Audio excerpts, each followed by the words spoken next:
જય હિન્દ દોસ્તો, હું છું આપનો દોસ્ત લોક સાહિત્યકાર આઝાદ અને અત્યારે હું એક એવી વિરાન જગ્યાએ આવ્યો છું અને ત્યાંથી મને જે જોવા મળ્યું એ હું તમને બતાવીશ તો તમે પણ આશ્ચર્યમાં ગરકાવ થઈ જશો.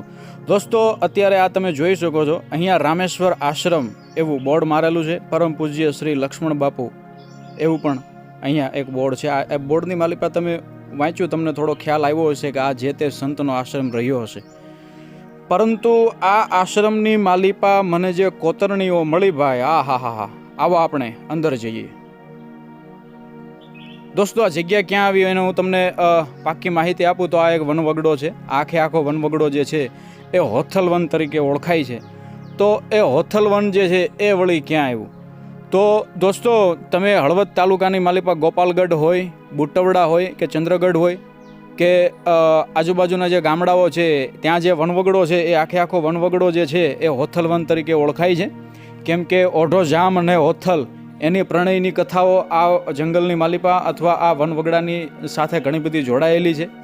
ઓઢો જામ અને હોથલ આ વનની માલિપા ઘણા બધો સમય રહેલા છે. એટલે આ જે વન જે છે એ આખું હોથલવન તરીકે ઓળખાય છે. પરંતુ આ આશ્રમની માલિપા આપણે મૂળ મુદ્દા ઉપર આવીએ તો આ આશ્રમની માલિપા તમે જુઓ દોસ્તો, આ પથ્થરો તમે જુઓ. આ પથ્થર સિવાય આ તમે જુઓ, આ કદાચ યજ્ઞ છે એવું મને જાણવા મળે છે. ખાસ કરી અને આ વેરાન વગડાની માલિપા પથ્થરો ઉપર જે કોતરણીઓ કોતરવામાં આવી છે એ મારે તમને દેખાડવી છે. આ બધી કોતરણીઓ તમે જુઓ દોસ્તો. આ બધા પથ્થરો જે છે ને એ કે બહારથી નથી લાવવામાં આવ્યા, પરંતુ અહીંયા જે પથ્થર હતો, બરાબર, જે સમતલ જે જમીનનો જે પથ્થર હતો એ પથ્થર જે છે એને એક ટાંકણાથી ટીપી અને આ વસ્તુ બનાવવામાં આવી છે. તમે જોઈ શકો છો. અહીંયા શ્રી રામેશ્વર મંદિર એવું કંઈક લખ્યું છે અને તીર ધનુષ છે. આ ભગવાન શિવ છે એ પણ તમે જુઓ. એક જ પથ્થર અને એ પથ્થરને સીણી અને હથોડાથી કોતરી અને આ આકૃતિઓ બનાવવામાં આવી છે. ખરેખર છે ને રહસ્યમય જગ્યા. આગળ ઘણી બધી આકૃતિઓ છે એ પણ મારે તમને દેખાડવી છે દોસ્તો.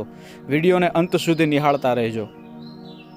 આખું હોથલવન કહેવાય છે દોસ્તો. તમે જુઓ કેવો પાક્કો પથ્થર છે, એકદમ પાક્કો પથ્થર. અને અહીંયા જે મૂળ જે જમીન હતી એ જમીનની અંદર રહેલા પથ્થરો જે છે એને કોતરી એને ભાંગી તોડી અને આવી આકૃતિઓ બનાવવામાં આવી છે. અત્યારે બરાબર સંધ્યાનો સમય છે અને કાળઝાળ ગરમી છે. આ તમે જુઓ દોસ્તો, બીજો એક યજ્ઞકુંડ છે. પથ્થર ઉપર સદગુરુ એવું લખેલું છે. બીજું શું લખ્યું છે? સદગુરુ સાહેબ.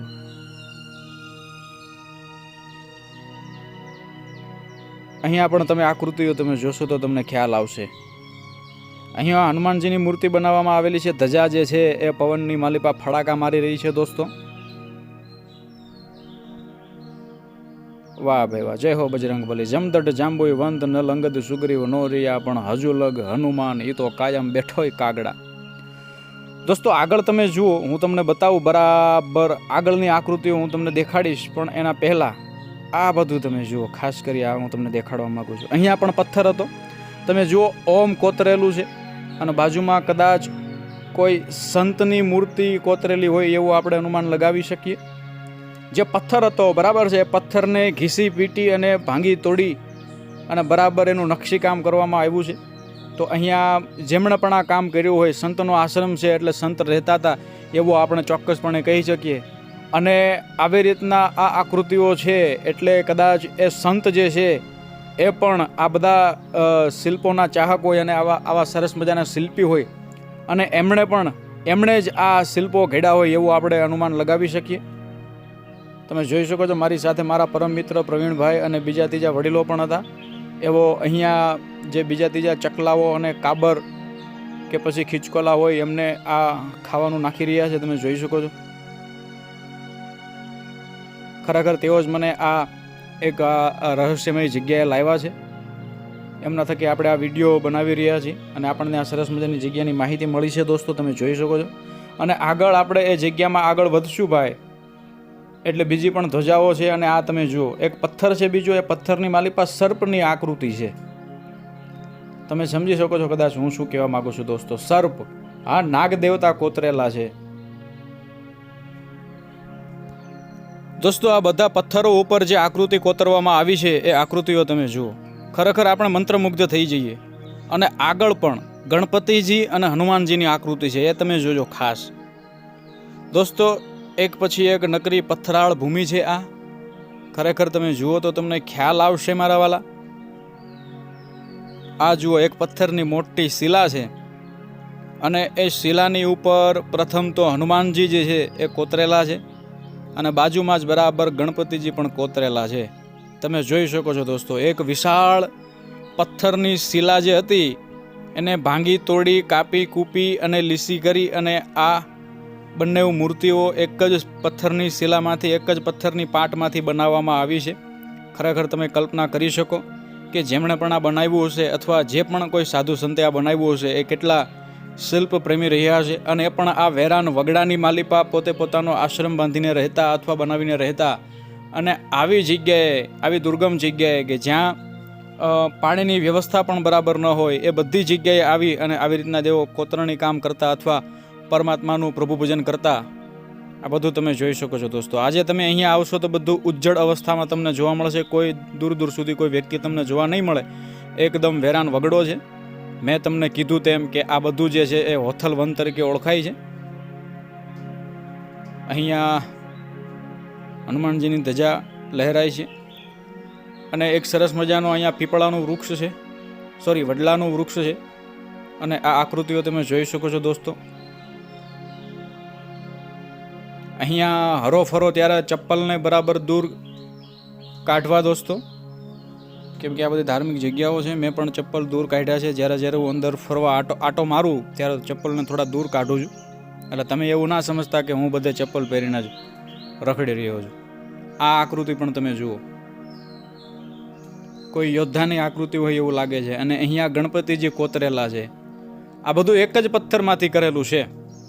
તમે આ બધી વસ્તુને રૂબરૂ જોશો તો દંગ રહી જશો દોસ્તો. અને બાજુમાં પાછળ તમે જોશો તો અહીંયા કદાચ રહેણાંક એટલે કે કંઈક ઝૂંપડું બનેલું હોય અને પછી કોઈ કારણોસર એ અત્યારે ભાંગી તૂટી ગયું છે. અને અહીંયા પણ એક આકૃતિ છે, પણ આ કોની આકૃતિ છે ખ્યાલ નથી આવતો બરાબર. જોઈ શકો છો દોસ્તો, આખી આ જગ્યા છે એને હોથલ વન તરીકે ઓળખવામાં આવે છે. ટૂંકમાં આ બધી જગ્યાઓ સાથે, આ જંગલ ઝાડી સાથે કંઈક ઇતિહાસ સંકળાઈને પડ્યો છે. આપણે આ બધા ઇતિહાસની માલિપા ડોક્યુ કરીએ તો આપણને વિશેષપણે ખ્યાલ આવે. તમે જોઈ શકો છો આજુબાજુ માત્ર ને માત્ર પથ્થર અને દૂર દૂર સુધી દુર્ગમ રસ્તો. અત્યારે સંધ્યા ટાણું છે.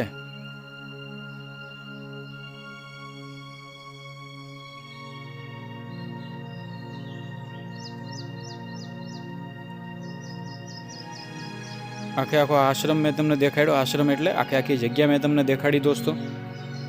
તો વિશેષપણે તમે જ્યારે પણ અહીંથી આવો અથવા અહીંથી આજુબાજુ આવતા જતા હોય તો તમે આ જગ્યાની મુલાકાત લેજો. ખરેખર રહસ્યોથી ભરપૂર આ જગ્યા છે અને મુલાકાત લેવી એ પણ આપણા જીવતરનો લાહવો છે. આવું બધું જોવું જોઈએ, જાણવું જોઈએ.